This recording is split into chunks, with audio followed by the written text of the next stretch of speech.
The Amazing Mr. Malone.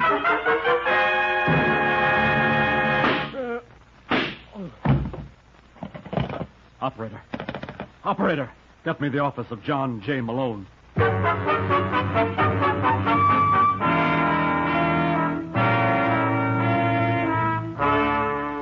The National Broadcasting Company presents The Amazing Mr. Malone, an exciting half hour of mystery starring George Petrie as the lawyer who's practiced before every type of bar has become a legend. Our locale is the city of Chicago, the time the present, and the hero of these weekly adventures, The Amazing Mr. Malone.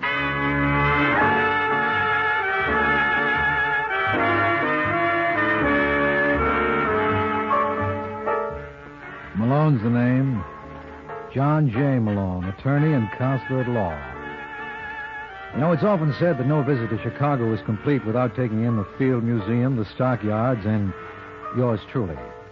And as you probably guessed, I'm the one who often says it. My hobby is collecting cliches. Tonight I'd like to trot out for your inspection the little number that goes, a strong offense is the best defense. As a case in point, I give you Steve Kemper. Mr. Kemper is the stockier of the two gentlemen getting out of the elevator on the 4th floor of the Belvedere. He owns the Banger Club, the lushest gambling joint this side of Vegas. And if you're wondering why Steve keeps patting his right-hand coat pocket as he marches along, that's because he's carrying his life insurance there. But obviously, his associate, Curly Michaels, doesn't approve of that policy. Don't like it, Steve. I don't like it one bit.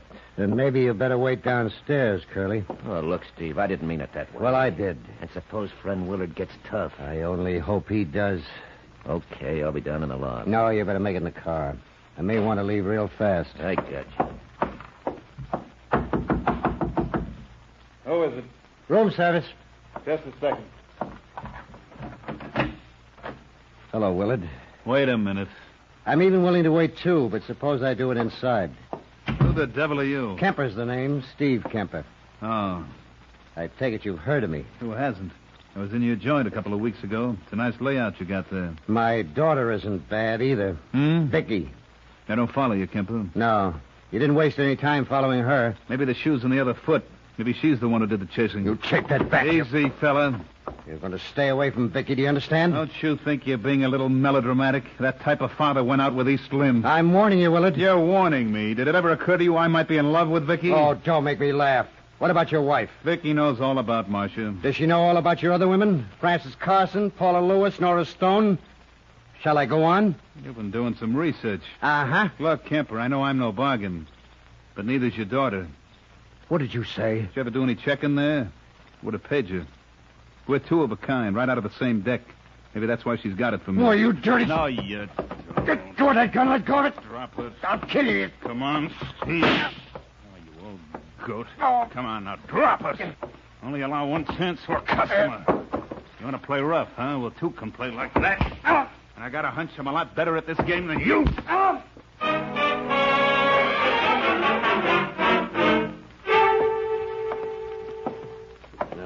I'm telling you, Steve, we should have stopped off first to see a doctor before I brought you home. I said no, Curly. Keys are in my side pocket. Yeah, I got them. It's a small one. Someone would think I was never here before. Who is it? Only me, Vicky. Me and Curly. Help me in the bedroom fast. I don't want to... Uh-oh, too late. Well, aren't you a lovely sight? I had an accident. Yeah, it was all my fault, Vicky. You see, this car was coming Don't and bother lying, Curly. I just finished talking to Willard. And you know. Yes, indeed, I know. I'm only sorry he didn't kill you. Vicky. I mean it. Oh, now, honey, that's no way to talk. Your old man You is... shut up. Look, baby, whatever I tried to do... Whatever you tried to do. Why can't you mind your own business? Well, if you knew what he said about you... And every word was true. Vicky! Every single word. And you know why? Because you've always spied on me. Because you never let me do anything I wanted. Well, that's because it's... Go on. Go on, say it. It's because you were afraid I might take after my mother. Well, I don't blame her for running off. That's enough out of you. I can imagine what it must have been like being married to you. Always watching, always spying. That's not true. I don't know how she stood it as long as she did. Well, I've had my fill, too. I'm going to live my own. Vicky, where are you going? Vicky, come back. Maybe I haven't handled it right, but whatever I do... Vicky!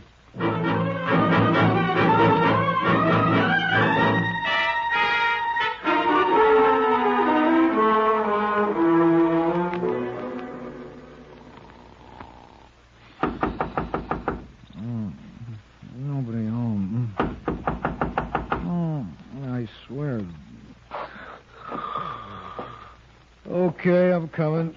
Hello, Malone. Do I know you? I think so. Well, the voice is familiar, but I can't place the face. What happened to your old one? That's not funny, Malone. Well, my writer goes to bed at 3. Can I come in? Look, Steve, you know my office is in the Prescott building. Sure. But you're never there. Why didn't I think of that? Sit down. Thanks. You want a drink? You look like you could stand one. No, I'll pass, but don't let that stop you. It never does. I'll come right to the point, Malone. For my money, you're the best lawyer in Chicago. Never mind the con, Steve. What's on your mind? Vicky is running around with a wrongo, a party named Willard Grant. I tried to break it up tonight. By putting your face in his fist? Yeah. Obviously, it didn't work. No. What do I do now? Well, legally, you can't do a thing. Can't force a man out of town because you don't like the way he parts his hair. But there's nothing to prevent you from arriving at an agreement that'll affect the same thing. What do you mean? Buy him off. Suppose you went to this Willard and laid it on the line. Now, if I were handling it... Why don't you? You get him to agree to leave Vicky alone. I'll pay whatever fee you think is fair. Look, Steve, I hate like the devil to tell you this, but your little Vicky... Suppose we leave her out of this? You take care of Willard, I'll take care of you. How much can I offer him? 10 grand. You don't care how you spend my money. What? It's just a bad joke. I figure I left most of that dough at your place trying to make a 7 the hard way with 2 3.5s. Okay, Steve, make out your check. I'll do what I can.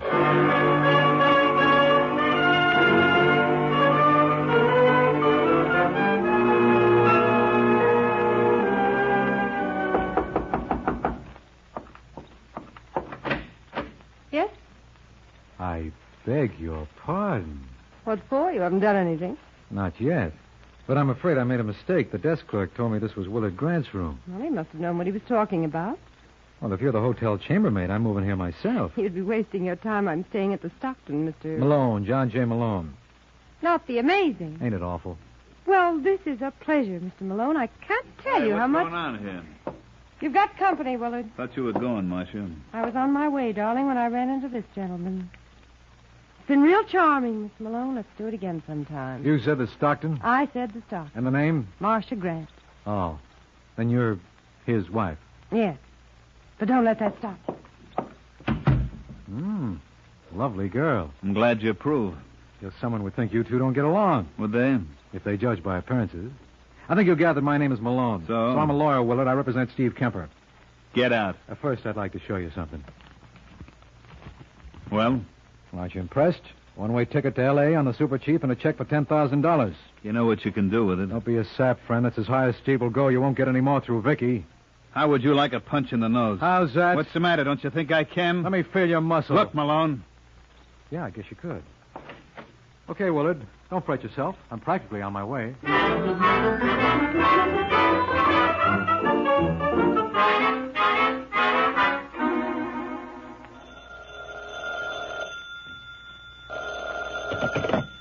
Dagger Club. Steve? Yeah. Malone, I just saw our boy, Willard Grant. And? He threw me out. How much does he want? Brace yourself for a shock, Daddy. I think he's in love with our Vicky. No, don't talk like an idiot. It does seem impossible, doesn't it? Well, he wasn't interested in 10,000. Okay, Malone. Thanks anyway. What are you going to do? I don't know yet. I'll let you know when I make up my mind.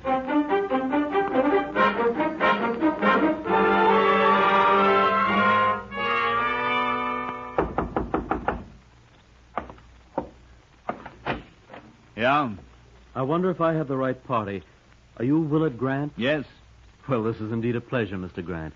You don't know how I've looked forward to this. Who are you? Leslie Brett. So? You've never heard of me? Now, don't let it spoil your day, little man. Chicago's full of people I never heard of. I suppose that's true enough. All right, what's on your mind, Leslie? Well, I've been asked to deliver something to you. Now, where did I put it? Oh, here it is. What's the idea of the cannon? Handsome, isn't he? I call him Marvin. Oh, you little... I wish you wouldn't take this personally. Believe me, I've nothing against you. Thanks. I mean that sincerely. Who sent you here anyway? So now you couldn't expect me to divulge the name of my client. It was Steve Kemper, wasn't it? Please, don't press me, Mr. Grant. Much as I'd like to oblige. Look, if you don't put that thing away, I'm going to take it and ram it down your throat. I think you mean that. I most certainly do. Well, in that case... You'll have to forgive me, Willard, but I can't stand being touched.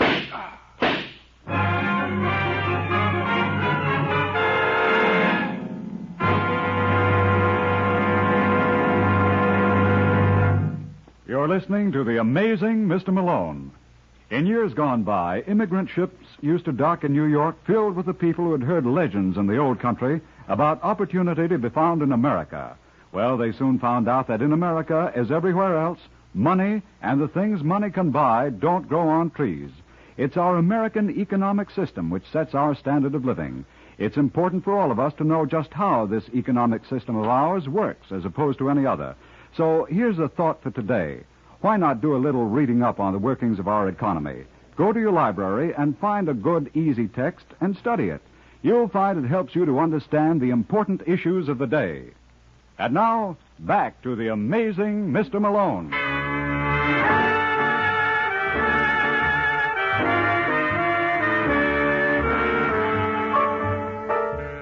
So, like they say in Time magazine, death with a little 45 came for Willard Grant at the ripe old age of 34. But the first I knew of it was some 12 hours later. I was relaxing in the steam room at Gus's, getting a massage. When out of the fog, I heard a familiar voice, and it rubbed me the wrong way. That's a lovely back you got there, Malone, and wouldn't I love to plant a knife in it? That wouldn't be Lieutenant Brooks, would it? Want to bet? Come on, Malone, it's time to be amazing. What are you babbling about? We got a fella downtown who's crying for your services. Who? Steve Kemper. And what's Steve alleged to have done? Oh, that's what I love about you, Malone. You're so legal. What's he alleged to have done? There's nothing alleged about it. He killed a boy named Willard Grant. You mean Willard's dead? Well, most people generally are when they've been murdered. And you think Steve did it? Ain't I a fool? You certainly are. Come on, I want to talk to him. Oh, no, you don't. Now, look, Brooks, I'm Steve's lawyer. You can't stop me from seeing him. I can if you insist on going like that. Hmm? Put your pants on, Malone. Or don't you care how people talk?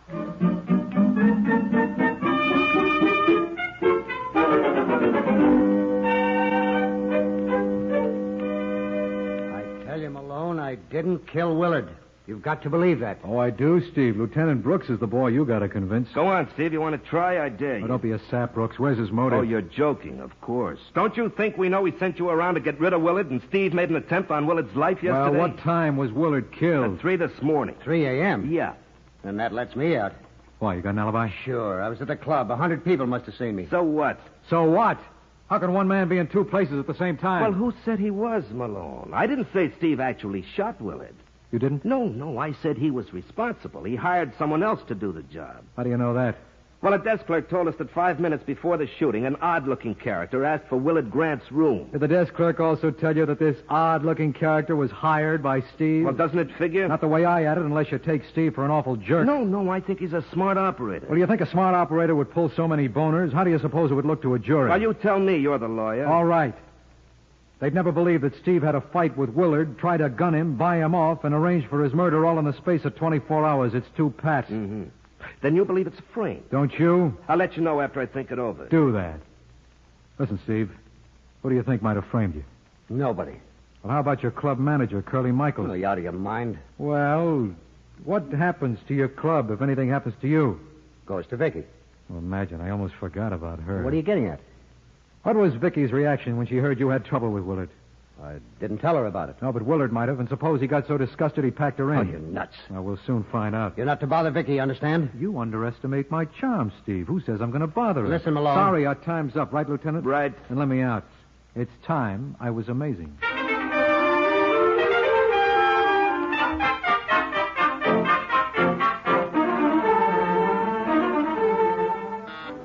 It's just one of those things, just one of those crazy things, one of those bells that now and then ring. Yes? Hello, Vicky. What do you want? Now, lover, that's no way to talk. Someone would think you weren't glad to see me. You'd be right. And if you're looking for my father, he isn't here. I know, I just saw him. He's in a bad spot. I hope he burns. Careful, lover, you don't know what you're saying. I hate him. And I want to be there when they strap him into the chair. I don't think they will. They wouldn't acquit him, would they, Malone? It's a cinch. I'm representing him. You're what? Uh-huh. Listen, Malone, if you get him off, I'll kill you. I mean that. I'll kill you both. Now, you listen to me, you little fool. You let me Your go. father always did everything he could for you. Who asked him to? He was always interfering. Always spying. He thought Willard was no good for you. How would he know? Willard was a married man. So what? He was the only man I ever loved. He was no good. And what makes you think I'm any better? We were two of a kind, he used to say. Right out of the same deck. And he was right. He'd have left you in a month. Never. No matter what he said, he And never... what did he say? It's none of your business. Maybe I can guess. Suppose you were living on borrowed time. Suppose Willard told you he thought you were more trouble than you were worth. You get out. Well, we gotta think of things like that. Are you going to get out of here? Sure, lover. But you're such a fascinating creature. Don't blame me if I come back.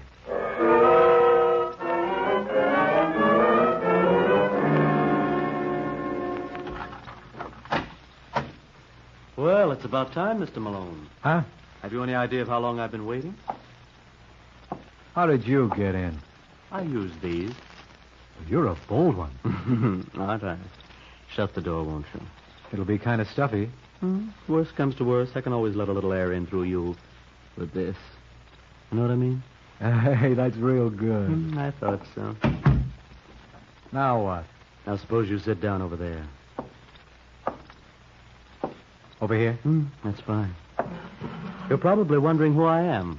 I got an idea. You're the odd-looking character the desk clerk saw shortly before Willard was gunned. What did you call me? That was a quote. You think you're smart, don't you? You're one of those forceful men who knows all the answers. Well, let me Careful, tell you Junior. You're working yourself into a snip. I've got a good mind to... No.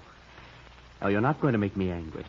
You thought you would, didn't you? Believe me, that was the furthest thing from my mind.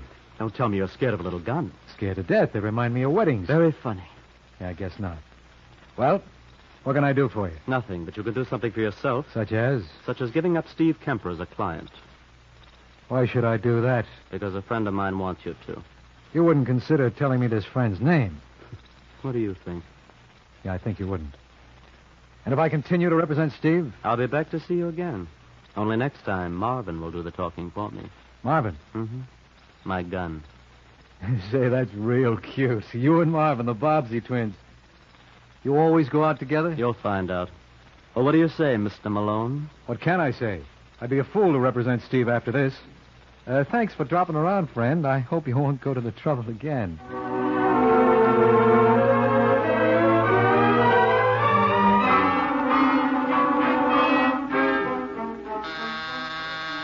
Who is it? Who is it? Just a second. Hello, Marcia. Do I know you? Oh, and I thought I made a definite impression. Don't you remember we met in Willard's hotel room? Oh, yes. Yes, you were on your way in. And you were on your way out. Yes, how could I forget? The name's Malone, isn't it? Uh-huh. You did invite me to drop around. Yes, and I meant it. Come in. Thanks.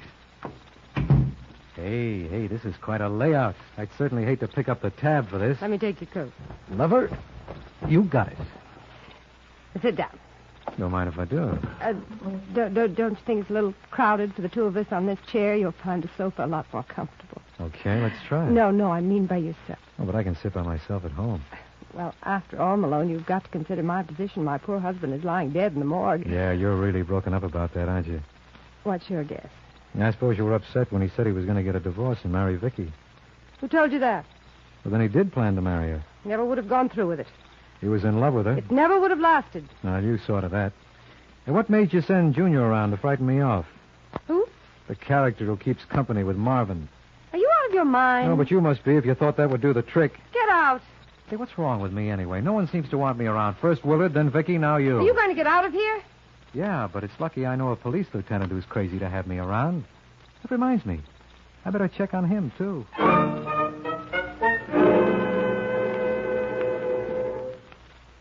Hello, Lieutenant. Oh, no. Look, Malone, if you don't quit hanging around police headquarters, people will talk. So they might. Look, Malone, will you brief me on one thing? You're a lawyer, no? I'm a lawyer, yes. Now, why can't you act like the rest of them? Get your suit pressed. Go to court. Well, my way's better. This way I don't have to drag around a briefcase. I'm telling you, Brooks, you better let Steve go. He didn't kill Willard. I didn't say he did. I said he was responsible. The odd-looking character did the actual shooting. Suppose I told you I saw him. When? He was waiting for me in my apartment. And you let him get away? No, he let me get away. Well, why didn't you stop him? Are you serious? He could have killed me. That's no excuse. I tell you, Brooks, this is our boy. He was carrying a .45 that he kept referring to as Marvin. Well, why didn't he shoot you? You seem disappointed. I am. All right, what was he after? He wanted me to drop Steve Kemper as a client. Then he couldn't have been working for him. Eureka, you finally saw it. You going to let Steve go? Well... Use your head, Brooks. I'd crucify you in court. I told you before, the case against Steve was too pat. Now, who would want me out of this mess? Me, for one. Come on, I'm not clowning. Okay. I'll order Steve's release. Now you're talking. Now, how about you talking? Huh? Who sent that boy up to see you? Well, it's easy. The same party who was behind Willard's murder. Well, that tells me a lot. Who was that? His wife. Who? Willard's wife, Marcia. Oh, so you think she's the foul miscreant? I know she is. She's got the best motive of all. Willard was going to divorce her to marry Vicky. So? So this is a little girl who would never let go of a meal ticket. Did you see her suite at the Stockton? Mm-hmm. I bet it runs at least $75 a day. 100, I'd check. Well, where do you think the money came from? She was probably bleeding Willard to death, and when she saw the ride was over... She had him killed. Right. Malone, there's just one teeny thing wrong with that theory. I feel like a cad for even mentioning it. What? Well, Marcia happens to be the daughter of Sylvester Braden. The guy who owns half the stockyards? Yeah. That girl's got more dough than Fort Knox. So she had Willard killed for his insurance, huh? I guess I was wrong. You guess you were wrong. Well, I'll say one thing for you, Malone. You may not be amusing, but you certainly are amazing.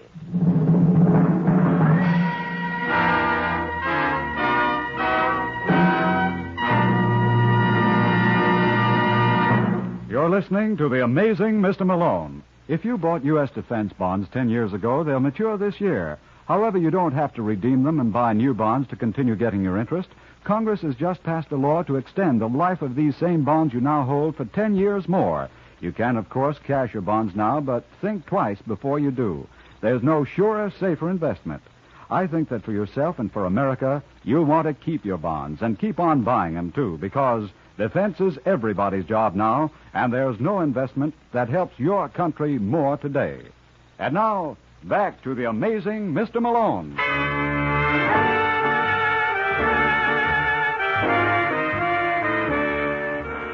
You can talk about your luck of the Irish, but to me, it's strictly hearsay. Here I had it so neatly figured out that Marcia Grant was responsible for her husband's murder, and Lieutenant Brooks had to go and drop his bomb. After the explosion died down, I sat there for 5 minutes without saying a word, which must have established some sort of a record. Malone. Huh? Your mouth's open. Close it.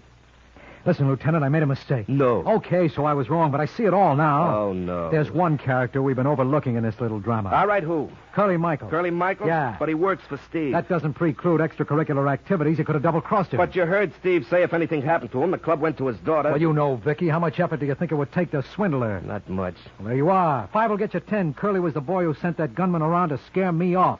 You know, I hate to say this, Malone, but you might have a point there. Well, it ain't going to do us any good here. Let's go stick it in Curly.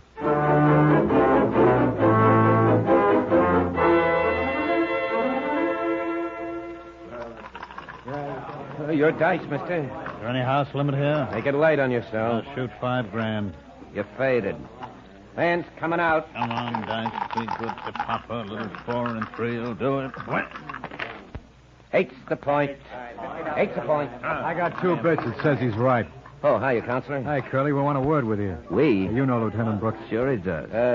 Take over the game, will you, Dick? I'm going to be busy for a while. Let's go to Steve's office. What's on your mind, Counselor?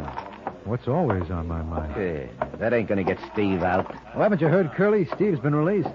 What? Yeah, I'm surprised he's not here yet. He left 10 minutes before we did. Oh, maybe he stopped off at the apartment to see Vicky. What do you think of her, Curly? Don't ask. But I am. Well, if she was my kid, I'd break her back. She never appreciated anything Steve done for her. You know, if anything happened to Steve, this club would go to her. I know. I guess there wouldn't be any trouble for someone to con her out of it, And it would serve her right. She's a no-good little... Go on, Curly. What were you saying? Oh, gee, Steve, it might tickle to see you. The fellas were just telling When me... I that- came in, it looked like you were telling them. But don't stop on my account. Okay. If you weren't blind, you'd see she's her mother all over again. A dirty, rotten... Shut up! You got anything else to say? Oh, I've said my piece. And I suppose it's my turn, Steve. Suppose I told you that Curly tried to frame you for Willard's murder. What? You're crazy. You know how he feels about Vicky. If you went to the chair, he'd take this place away from her in 20 minutes. You're wrong. Show me where. Curly's been with me for 15 years. So? Last Christmas, I offered him a 25% piece of the joint. I suppose he turned it down. He certainly did. Who needs it? Well, what do you know? I know you better do some fast talking. Looks like I was wrong again, Lieutenant. Looks like. You got any more bright ideas? Yeah. And this one's a dilly. Now, look, Malone, I've had enough. I mean it, Lieutenant. Ask yourself this. Who was the first to know of Steve's fight with Willard? The first to know I flopped when I tried to buy him off? Vicky? No. Steve. What are you talking about? I'm sorry it had to end like this, Steve. But every once in a while, one of my own clients turns out to be it. Believe me, it couldn't happen to a nicer guy.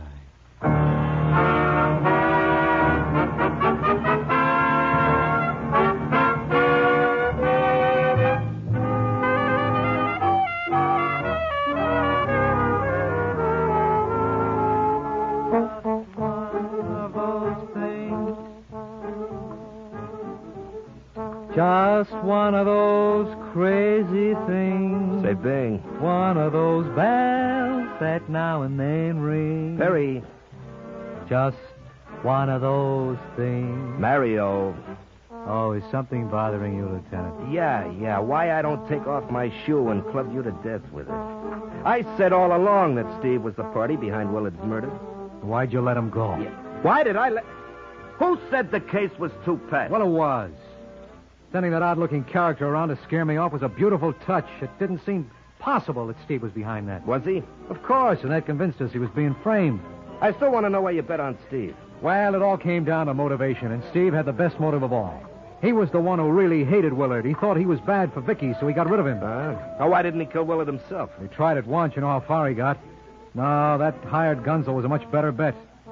Incidentally, did you pick him up yet? Yeah. In Cicero. His name is Leslie Brett. What about Marvin? Marvin. Oh, Marvin. You mean his gun? We found that on him, too. Naturally, they were going steady. You know, Malone, I can't get over it. What? Talk about switches. There were two here. One, the cop was right all along. It'll probably never happen again. Yeah, maybe. But secondly, this is the first case I remember where the guy who was making like a private detective wasn't bopped on the head. Say, that's right. Yeah, well, let's hope that never happens again either. Good night, Malone.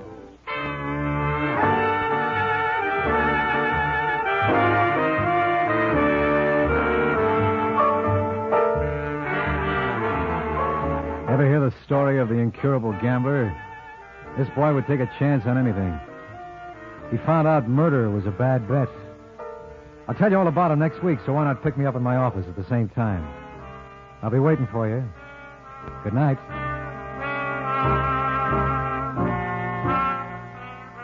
George Petrie was starred as John J. Malone, with Larry Haynes as Lieutenant Brooks. Our program is written by Gene Wang and directed by Richard Lewis. The Amazing Mr. Malone is based on a character created by Craig Rice and produced by Bernard L. Schubert. The events and characters in this story were entirely fictional, and any resemblance to persons living or dead is entirely coincidental. Arthur Gary speaking. The Amazing Mr. Malone has come to you from New York. 3 chimes mean good times on NBC. This Sunday, you're invited to meet one of your favorite families here on NBC, the Blandings. Cary Grant and Betsy Drake star every Sunday in another delightful adventure as the proud but confused owners of the famous Dream House. And on Theater Guild on the Air this Sunday, you'll hear a 1-hour adaptation of Ring Lardner's famous story, Elmer the Great, starring Paul Douglas. Elmer the Great is an absurd and heartwarming story with a blundering hero who's been described as solid bone above the ears, but the best pitcher in the 3-Eye League. It's another outstanding production by Theater Guild on the Air this Sunday with Paul Douglas in the title role. And don't forget, for Mystery this Sunday, you'll hear a new private eye, Mr. Moto, who arrives with a swash of the buckle, an eye for a pretty girl, and a handy talent for solving murders. This is NBC, the National Broadcasting Company.